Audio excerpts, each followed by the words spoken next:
তোমাদের একটা ভিডিও দেখাচ্ছি, তোমরা ভিডিওটা দেখো। এই যে তিনটে মানে এক নম্বরে মানে শান্তির মেয়ে কি বলছে দেখো। এক নম্বরে হারামির বাচ্চা আমাদের প্রধানমন্ত্রীকে, আমাদের এই যে মোদিজিকে, মানে আমাদের দেশকে যারা রক্ষা করে রেখেছে তাদেরকে কি বলছে একবার শোনো, তারপরে আমি বলছি। मोदी को वन वर्ड में क्या बोलो? बोल के दो माचदा है पकाओ लोगों को चोदना बंद करो सेहत के लिए अच्छा है एंड के लोड़े माचदा एसटीडी से कितनी होता भाई एड्स हो जाए भाई तेरे को क्यों खोद रहा है देश को भाई छोड़ दे भाई हाथ जोड़ रहे शादी कर ले दोबारा अपनी बीवी को चोदी हो देश को रहे। भाई कहाँ से लगता है ये लक्षण स्टूडेंट के हो सकते हैं? তাহলে বন্ধুরা দেখতেই পাচ্ছ এই যে তিনটে শান্তির মেয়ে কী বলছে, মানে একদম হারামির বাচ্চা, দেশের কুলাঙ্গার, দেশের মেয়ে জাতের কুলাঙ্গার, আর এ মেয়ে জাতেরই কলঙ্ক।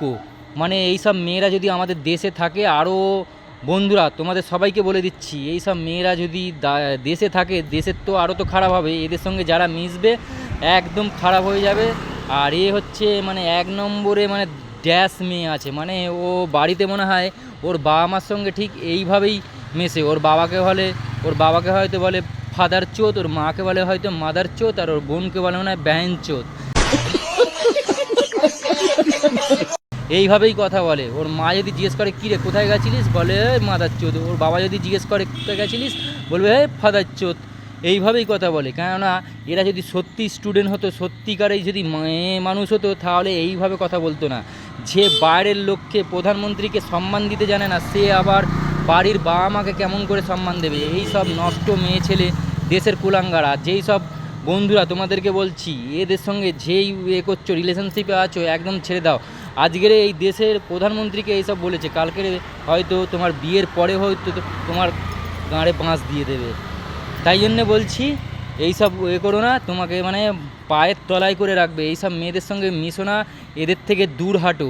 আর প্রধানমন্ত্রীকে বলবো, শুভেন্দু অধিকারীকে বলবো, এদেরকে যেন তিনজনকে যেন অ্যারেস্ট করা হয়, অ্যারেস্ট করে মানে লেডিস পুলিশ দিয়ে যেন উল্টো করে বেতের বাড়ি মারা হয়, তবে ওরা বুঝতে পারবে। আর এদের মতো শয়তানগুলো মানে আমাদের দেশের প্রধানমন্ত্রীকে এইভাবে বলছে, যারা আজকে দেশ বাঁচিয়ে রেখেছে, যারা আজকের এইভাবে নোংরা কথা বলছে আমাদের প্রধানমন্ত্রীকে, এইসব শয়তান মেয়ে ছেলেদেরকে এই দেশেই রাখাই উচিত না। একদম থানায় একেবারে ঢুকিয়ে দাও, ঢুকিয়ে দিয়ে মানে 24 ঘন্টা শুধু রুলের বাড়ি, রুলের মধ্যে জাপানি তেল লাগিয়ে পুরো একদম শার্ট মানে দিয়ে দাও, আর নয় শাটার ভেঙে দাও। এইসব মেয়েদেরকে মানে এই দেশেই রাখাই উচিত না। এরা হচ্ছে দেশের আবর্জনা। এইসব মেয়েকে যদি এই দেশের মধ্যে রাখো, তাহলে এইসব মেয়েরা মানে দেশে আরও নোংরা আবর্জনা ছড়িয়ে দেবে, মানে ভাইরাস ছড়িয়ে দেবে। এইসব মানে দেশের কুলাঙ্গার। এইসব মেয়েকে পুরো কিছু করতে হবে না, পুরো উল্টো করে দাও, লেডিস পুলিশ দিয়ে উল্টো করে একদম শাটার একদম গাদার গায়ে ঢুকিয়ে দাও, তবে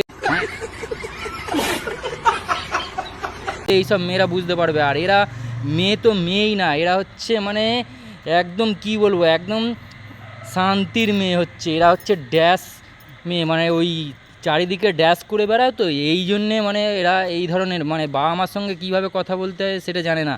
ওর বাবা মার সঙ্গে নিশ্চয়ই এইভাবেই কথা বলে, এই জন্যে আমাদের ভারতের প্রধানমন্ত্রীকে এইভাবে নোংরা কথা বলছে। তাহলে বলবো যোগী আদিত্যনাথ স্যারকে বলবো, অমিত শাহকে বলবো, শুভেন্দু অধিকারী স্যারকে বলবো, আর আমাদের মোদিজিকে বলবো, একে যেন এমন শাস্তি দিন, এই তিনটে মেয়েকে এমনই শাস্তি দিন যেন এরা কাউকে খারাপ কথা বলার আগে যেন 10 বার ভাবে। আর এই সব শয়তানগুলোকে আমি বলবো, এই সব স্টুডেন্টগুলোকে একদম এই তিনজনকে যেন কলেজে না রাখা হয়, কোনো জায়গায় ভর্তি নেওয়া হয় না হয়। এদেরকে যদি ভর্তি রেখে দাও, তাহলে আরও কলেজের মেয়েরা হয়তো আরও খারাপ হয়ে যাবে, আরও যারা ভালো আছে তারা হয়তো খারাপ হয়ে যাবে। বন্ধুরা তোমরা কি মত? তোমরা যদি আজকের যদি আমরা এইভাবে সাপোর্ট দিই, তাহলে আগামী দিনগুলো এদের মতো শয়তানগুলো আমাদের দেশকে খারাপ করে দেবে। তাই জন্য বলবো, জাগো হিন্দু জাগো। আজকের আমাদের ভারতের প্রধানমন্ত্রীকে এই সব কথা বলছে, কালকে হয়তো আমাদেরকে বলবে, তোমাদের মা বোনকে বলবে, তোমাদেরকে বলবে। তাই জন্যে একে ছাড়লে হবে না। তাই জন্যে বলবো, এদের সঙ্গে আমাদের লড়াই করতে হবে, এগিয়ে চলো। আর মায়েরা, বোনেরা সবাইকে বলবো, দিদিরা প্লিজ তোমরা চুপ করে আর ঘরে বসে থেকো না। এইভাবে আমাদের প্রধানমন্ত্রীকে এইভাবে বলছে, তোমরা কী করে চুপ করে আছো? আজকে যদি চুপ করে থাকো, কালকের হয়তো তোমার দিকেও আঙুল তুলবে। তাই জন্যে বলছি, প্লিজ এই ছোট্ট ভাইটা রিকোয়েস্ট করছে এই সব জানোয়ারগুলোকে শাস্তি করার জন্যে, ঘর থেকে বেরাও, একবার বেরাও, বেরিয়ে গিয়ে প্রতিবাদ করতে হবে। আর দাদারা, ভাইয়েরা, জেঠুরা সবাইকে বলছি প্লিজ এই ছোট্ট ভাইটার রিকোয়েস্ট শোনো, প্লিজ ঘরে বসে চুপ করে থেকো না, আমাদেরকে এগিয়ে যেতে হবে, একদম হাতে হাত দিয়ে এগিয়ে যেতে হবে। এই সব শয়তানগুলোকে যদি আজকের আমরা ছেড়ে দিই তাহলে এরা আরও একের পর এক সবাইকে বাবা মা তুলে খিস্তি দিয়ে যাবে। আর এই সব খানকিন মেয়েদের পুরো একদম ধরে শাটার ভেঙে দাও, সালা জানোয়ারের বাচ্চা, হারামির বাচ্চা, দেশের কুলাঙ্গার, হারামির বাচ্চা, কোথাকারের জানোয়ারের বাচ্চা। এদেরকে আমি শুভেন্দু অধিকারী স্যারকে বলবো এদেরকে যেন ইমিডিয়েটলি অ্যারেস্ট করা হয়, একদম এদেরকে জেলে একদম ঢুকিয়ে দেওয়া হোক, যেন জেল থেকে না বার করে দেওয়া হোক। আর বন্ধুরা তোমাদের কি মত আছে অবশ্যই বলো। ভারত মাতা কি জয়, জয় শ্রীরাম।